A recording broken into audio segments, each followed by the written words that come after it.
Group D का physical में दो नई चीजें ऐड कर दी गई है।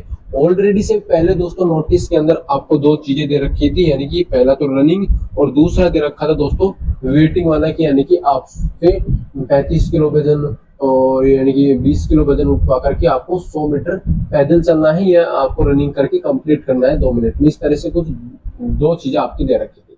अब दो चीजें नई ऐड हो गई, उनके बारे में हम इस वीडियो के अंदर डिस्कस करेंगे और एग्जाम डेट के बारे में भी डिस्कस करेंगे कि रेलवे ग्रुप डी की एग्जाम डेट क्या रहने वाली है। 17 नवंबर एग्जाम डेट थी, इसके ऊपर दोस्तों स्टे लगा दिया गया है। अब 17 नवंबर से आपके एग्जाम होंगे या नहीं होंगे इसके बारे में क्लियर कुछ भी नहीं बोल सकते, क्योंकि 17 नवंबर से हो सकता है कि आपके रेलवे एग्जाम कंडक्ट करवा ले, हो भी सकता है कि 17 नवंबर से आपके एग्जाम ना हो, यानी कि आपके एग्जाम दिसंबर में हो या 17 नवंबर के 4-5 दिन बाद हो।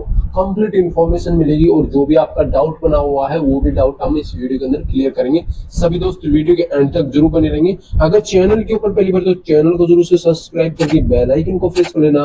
आने वाले नेक्स्ट टाइम में आप सभी दोस्तों को रेलवे ग्रुप डी को लेकर के जो भी नया अपडेट आता है उस अपडेट की इन्फॉर्मेशन आपको तुरंत अपने चैनल के माध्यम से मिल जाएगी। तो चलिए जो दोस्तों ज्यादा टाइम वेस्ट ना करते हैं वीडियो को आगे की तरफ कंटिन्यू करते हैं।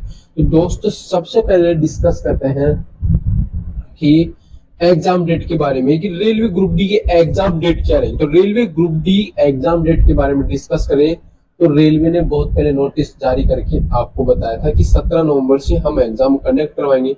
17 नवंबर से एग्जाम कंडक्ट करवाएंगे तो रेलवे ने कुछ सोच समझ के रेलवे यानी कि रेलवे ग्रुप डी की एग्जाम डिसाइड की थी 17 नवंबर, क्योंकि रेलवे के पास 2 मंथ यानी कि नवंबर दिसंबर में किसी भी वैकेंसी का एग्जाम नहीं था। तो इसी दौरान रेलवे ने क्या सोचा कि रेलवे ग्रुप डी का एग्जाम हम शेड्यूल कर देते। तो उन्होंने सारा कुछ देखा, ठीक है, सारा कुछ मैटर देखने के बाद उन्होंने 17 नवंबर आपके एग्जाम यानी कि डिसाइड कर दी कि 17 नवंबर से रेलवे ग्रुप डी के एग्जाम कंडक्ट करवा लेंगे और दिसंबर तक चलेंगे। तो ऐसा करके कुल यानी कि 17 दिनों तक रेलवे ग्रुप डी के एग्जाम चलाएंगे। 51 शिफ्टों में रेलवे ग्रुप डी के एग्जाम कंडक्ट करवाएंगे। तो ये मुद्दा था। अब देखो 17 नवंबर से अब आपके एग्जाम कैंसिल हो गए, तो जो नई एग्जाम डेट रहेगी वो रहेगी दोस्तों दिसंबर में, यानी कि 2025 की लास्ट मंथ में आपके एग्जाम शुरू करवा लिए जाएंगे और समाप्ति में करवा लिए जाएंगे। ऐसा क्यों कराऊं, क्योंकि 2026 में फिर आपका एलपी वाली वैकेंसी का एग्जाम होगा, यानी कि आपका जनवरी और फरवरी 2026 में एलपी वाली वैकेंसी का एग्जाम होगा। तो ये हो गई इन्फॉर्मेशन आपका ग्रुप डी को लेकर के एग्जाम डेट के अकॉर्डिंग। तो रेलवे ग्रुप डी का जो एग्जाम होगा ये दिसंबर में होगा, यानी कि दिसंबर में दोस्तों आपका एग्जाम शुरू होने वाला है, ठीक है। दिसंबर में स्टार्टिंग में हो जाएगा, यानी कि फर्स्ट वीक के स्टार्टिंग में हो जाएगा और फिर एंड तक दोस्तों आपके एग्जाम चलेंगे।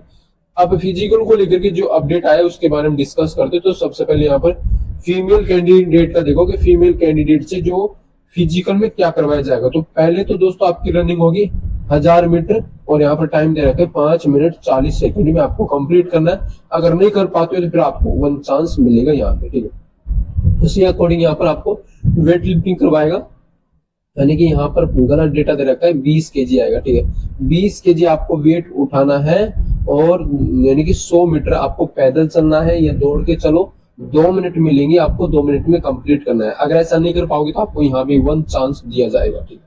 उसी प्रकार से यहाँ पर मेल कैंडिडेट का भी बायोडेटा है कि मेल कैंडिडेट से फिजिकल में क्या करवाया जाएगा। आप यहाँ से ये पूरा बायोडेटा देख सकते हो। अब जो नई चीजें ऐड हुई है वो ये हुई है कि हाइट। अब आपकी हाइट कैटेगरी वाइज डिसाइड की गई है कि रेलवे ग्रुप डी के अंदर कैंडिडेट की जो हाइट होगी वो कितनी होनी चाहिए। तो कैटेगरी वाइज हम यहाँ पर एक बार डेटा देख लेते हैं। सबसे पहले तो यहाँ पर देखो, अगर जर्नल, ओबीसी, ईडब्ल्यूएस, ठीक है, ईडब्ल्यूएस कैटेगरी और एससी की बात करूं तो आपकी हाइट होनी चाहिए कितनी दोस्तों, कितनी होनी चाहिए आपकी हाइट 165 सेंटीमीटर मेल कैंडिडेट का हाइट होना चाहिए, मेल कैंडिडेट का, ठीक है, मेल कैंडिडेट का हाइट है ये। और अगर नेक्स्ट पॉइंट पे एसटी कैटेगरी की बात करें मेल कैंडिडेट का तो 160 सेंटीमीटर आपकी हाइट होनी चाहिए। और फीमेल कैंडिडेट का जो हाइट है journal, OBC, EWS, SC, ST यानी कि आपका होना चाहिए 152 सेंटीमीटर हाइट, ठीक है, 152 सेंटीमीटर हाइट होनी चाहिए। यहाँ पर हाइट को लेकर के ये दोस्तों डेटा गलत दिया हुआ है, यहाँ पर आपकी हाइट होनी चाहिए 152 सेंटीमीटर।